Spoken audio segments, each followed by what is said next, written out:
السلام عليكم ورحمة الله وبركاته، وأهلا بيكم في قناتي، قناة مطبخ نسمة القاضي.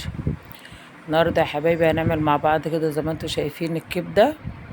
كل سنة وانتوا طيبين. أول حاجة كده هنحط الحلة. أنا بعمل الكبدة بتاعتي في حلة، شوحها في حلة عشان لما بتتحط في الطاسة بتفضل تطرطش على البوتاجاز. أنا حطيت حبة زيت في الحلة كده وبسخنهم، وحاطة الكبدة زي ما انتوا شايفين على مصفى. هنا انا هحط الدهن كله في الزيت. انا بحط كمية زيت حلوة كده واحط الدهن كله هنا هنحط بقى الدهن اللي بيجي مع الكبدة كده زي ما انتوا شايفين. الاول بسليه الاول بيبقى طعمه حلو اوي في الكبدة. في ناس بقى بتحط سمنة بلدي، دي رغبة، وقلت انا اتفقت معاكم ان الاكل ده اذواق، كل واحد يحط، يعني دي رغبة لكل واحد، تحط بمزاجها. بس انا بفضل الدهن ده بيبقى طعمه حلو قوي. وبعد ما يسيح خالص زي ما انتوا شايفين بحط الكبده بقى رشرشها في الحله كلها عشان تاخد صدمه الاول معانا، ما تجيبش يعني ما تجيبش دمها كده بقى وتفضل كتير على النار وتبقى ناشفه معاكي كده. اهم شيء النار الاول تبقى عاليه. بصوا خلاص هي كده خدت صدمه من ناحيه، هقلبها بقى على الناحيه التانية. وزي ما انتوا شايفين الزيت رايق ازاي، ما جابتش دمها عشان النار عاليه. هقلب بقى تقليبه برضو واسيبها، مش هتقلبي فيها كتير عشان الكبده حساسه، ما ينفعش تقلبي فيها كتير، هتلاقيها جابت دمها في الاخر هتبقى ناشفه معاكي. هنا زي ما اوريكم كده. بصوا ايه، ما قلبتش فيها كتير، يا دوبك انا قلبتها على الناحيه التانية وصبرت شويه. بصوا بوريكم الزيت بتاعها رايق خالص، مش ما جابتش دمها ولا حاجه عشان النار عاليه. هنا بقى انا بصوا هحط لها بقى الحاجه بتاعتها. انا هحط فلفل، انا ده فلفل رومي، اللي حابه تحط فلفل حامي عادي. واحط التوابل بتاعه الكبده، فلفل اسمر، كمون، كزبره، حبه شطه وملح بس. ما بحطش توابل اكتر من كده عشان ما تغيرش طعمها.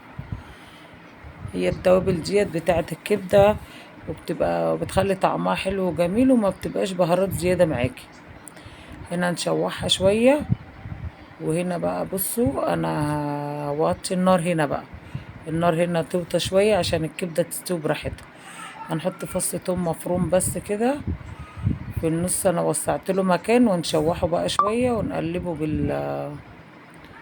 بصوا كده انا اشوحه شويه في الزيت بتاع الكبده واقلبه بقى كله ببعضه كده زي ما انتم شايفين. فص الثوم بيخلي ريحتها جميله قوي وما بيبينش اي ريحه مش مستحبه في الكبده.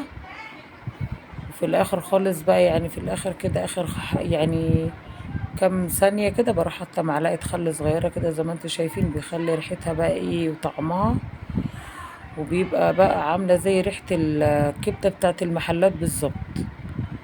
خلاص هقلب كده، خلاص كده هي النار هنوطي عليها. بصوا كده خلاص معايا الكبده كام ثانيه وتكون استوت وخلاص. الكبده البلدي توطي عليها النار عادي، بس اهم شيء اول صدمه تدي صدمه للكبده عشان ما تجيبش دمها معاكي وتفضل بقى تبقى بعد ما تستوي تبقى ناشفه معاكي. عكس الكبده الجملي، الكبده الجملي عايزه نار عاليه على طول وهي تقليبه وتشيليها على طول. انما الكبده البلدي تديها صدمه وبعد كده توطي عليها النار عشان تستوي معاكي كويس، عشان يبقى قلبها مستوي ما يبقاش فيها دم من جوه. وتقطيعة الكبده بقى اللي انت يعني شايفاه شرايح صوابع، بس اهم شيء ما تقطعهاش صغيره قوي عشان ما تبقاش ناشفه معاكي.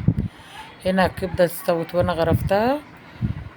دي كانت طريقتي في الكبده، الكبده البلدي. اتمنى تعجبكم، واللي اول مره يشوفني في القناه اتمنى يشترك في القناه وتفعل زر الجرس عشان يوصلكم مني كل جديد. وكل سنه وانتم طيبين. اسيبكم في رعايه الله. السلام عليكم ورحمه الله وبركاته.